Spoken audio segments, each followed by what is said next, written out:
La fête du livre de jeunesse de Saint-Paul-Trois-Châteaux présente Eva Offredo. Eva Offredo a passé sa petite enfance en Afrique du Sud, d'où lui est restée l'envie de raconter l'ailleurs et les autres. Sortie en 2002 de l'École nationale des arts décoratifs de Paris, spécialité illustration, Eva Offredo travaille pour la presse et l'édition essentiellement jeunesse.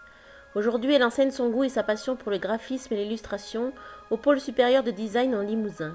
Elle a publié ses albums dans différentes maisons d'édition, seule ou en tant qu'illustratrice. A commencer par Kiki, à la joie de lire. Dans un trou perdu à trifouiller les oies, Kiki la fourmi rêve de Paris. Un beau matin, elle prend ses clics et ses claques et se retrouve à Paname. Mais pour une provinciale, tout n'est pas facile dans la ville lumière, même si Canaille le pigeon est là pour veiller sur elle. Un nouvel album où Eva Offredo met à l'honneur Paris, celui des petits bistrots, des rues pavées et de l'accent titi parisien. Un album où le rouge domine, plein d'humour et de fantaisie, autant dans les dessins que dans le texte.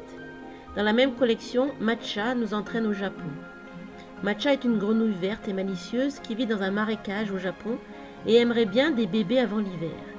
Justement, quelle aubaine, un nouveau voisin vient de s'installer et il est beau comme un samouraï. Un album en noir et vert ponctué de mots japonais qui pour la plupart nous sont familiers, mais pas tous. Une jolie façon de voyager et de découvrir ce pays et sa culture si fascinant.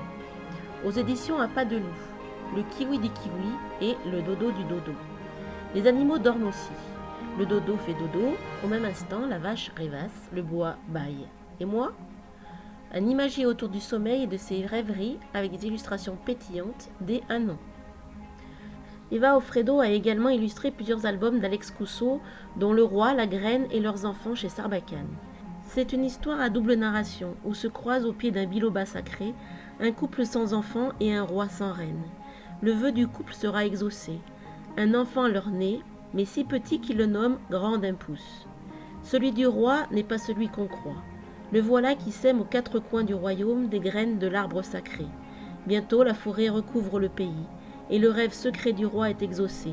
Il règne non plus sur les hommes, mais sur une forêt géante dont les arbres sont ses enfants.